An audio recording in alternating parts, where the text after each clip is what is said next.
Today we are going to learn about triangle law of vector addition. But first let us see why such a law is needed. Suppose you start working from point O and you travel the distance A and you reach the point P. From there you further travel the distance B and you reach the point Q. So total distance traveled by you is S is equals to A plus B. Distance is a scalar quantity, that's why you can just add the individual distances you traveled and you will get the total distance. But if someone asks you what is your net displacement, then you have to tell both the magnitude and the direction, as displacement is a vector quantity. For this, you have to write both A and B, that is distance covered by you, in vector forms. That is, you have to specify both its magnitude as well as its direction. Then your net displacement will be given by the resultant of A and B, which is represented by vector R and is given by R is equals to A plus B. Now to calculate the magnitude and direction of R, we have to use the triangle law of vector addition. The triangle law of vector addition states that if two vectors are represented in magnitude and direction by two sides of a triangle taken in same order, then their resultant will be represented in magnitude and direction by the third side of the triangle taken in reverse order. In this diagram, two vectors A and B are represented both in magnitude and direction by the sides OP and PQ of the triangle OPQ, and they are taken in same order. The resultant vector R is represented by the side OQ and it is taken in opposite order. And this resultant vector makes an angle beta with the vector A. Let the angle between A and B is theta. Now draw a perpendicular QN from the point Q on OP. Therefore, we can say the angle theta is given by angle QPN. Now let us concentrate on the triangle QNP. Here PN is the base, QN is the height and PQ is the hypotenuse of the triangle. Now from the definition of sine of the angle theta, we can write height over hypotenuse, which is equals to sine theta equals to Qn over PQ. Therefore, we can write Qn equals to PQ sine theta. Now, the length PQ represents the magnitude of the vector B. Therefore, it can also be written as mod of vector B sine theta or simply B sine theta. Similarly, from the definition of cosine of the angle theta, we can write base over hypotenuse equals to Pn over PQ, which is equals to cos theta. Therefore, Pn equals to PQ cos theta, which is equals to again mod of vector V cos theta or simply B cos theta. Now we are going to use these two relations for our further calculations, that is to determine the magnitude and direction of the resultant vector R. Now let us concentrate on the bigger triangle ONQ. Now for this triangle ONQ, ON is the base, QN is the height and OQ represents hypotenuse of the triangle. Therefore, using Pythagoras theorem on this right angle triangle, we can write OQ square equals to ON square plus QN square. That is, hypotenuse square equals to base square plus height square. Now the side ON can be written as OP plus PN. So if we put this in our relation, then we can write OQ square equals to OP plus PN whole square plus QN whole square. Now, the side length OQ represents the magnitude of the resultant vector R. Therefore, OQ is equals to R, and we already have two relations, that is Pn equals to PQ cos theta or B cos theta and Qn equals to B sin theta. So, if we use these relations, then we can write R square equals to A plus B cos theta whole square plus B sin theta whole square. Now, if we expand this square term, then we can write A square plus 2AB cos theta plus B square cos square theta plus B square sin square theta. Now if we take B square common, then we can write A square plus 2AB cos theta plus B square sin square theta plus cos square theta. Now sin square theta plus cos square theta is 1. Therefore we can write R square equals to A square plus B square plus 2AB cos theta, or R is given by square root of A square plus B square plus 2AB cos theta. So this is the magnitude of the resultant vector R. Now we need to find the direction of the resultant vector R. For this we are going to use the definition of tan of the angle beta.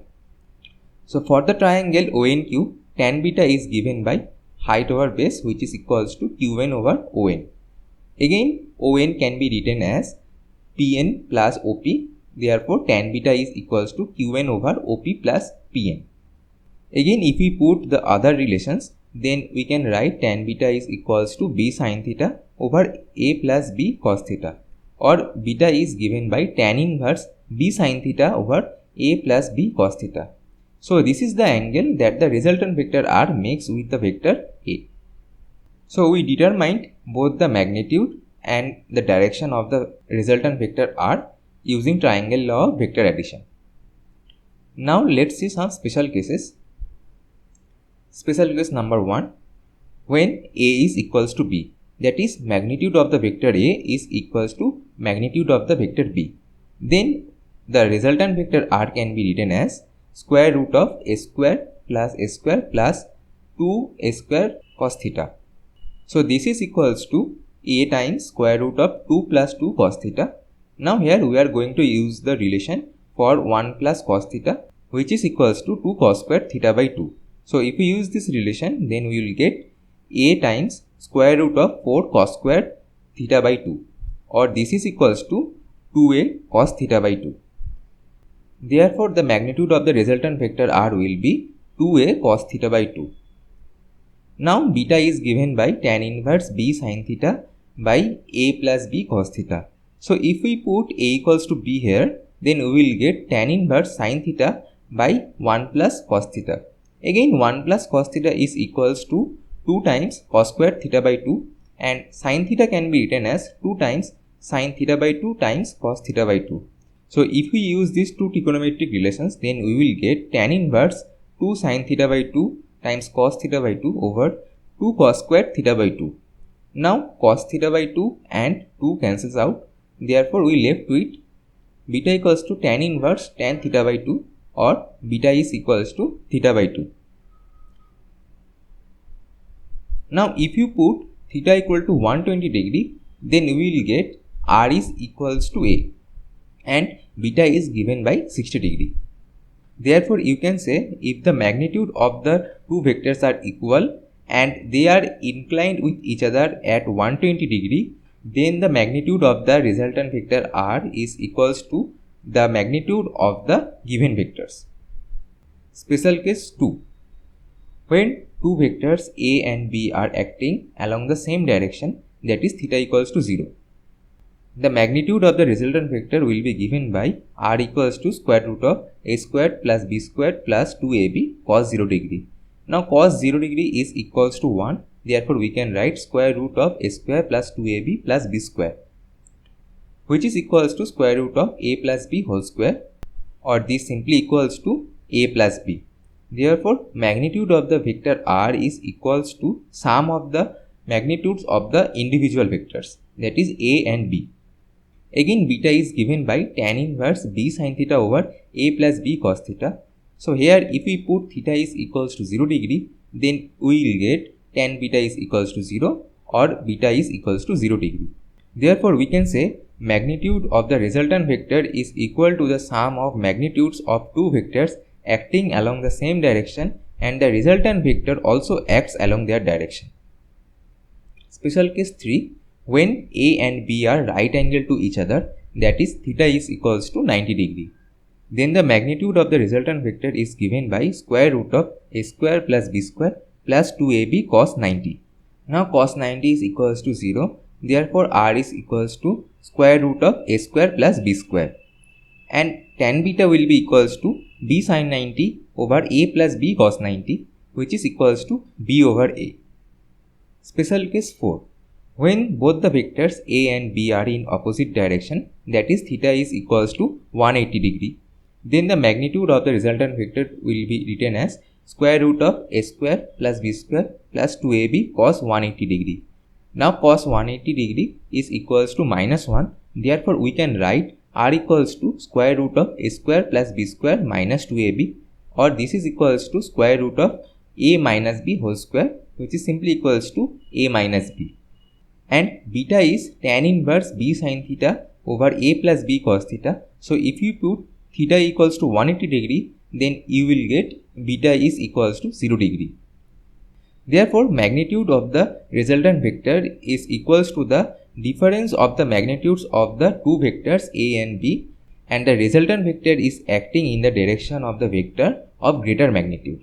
Now, if you put A is equals to B, that is magnitude of the vector A is equals to the magnitude of the vector B, then the magnitude of the resultant vector will be 0.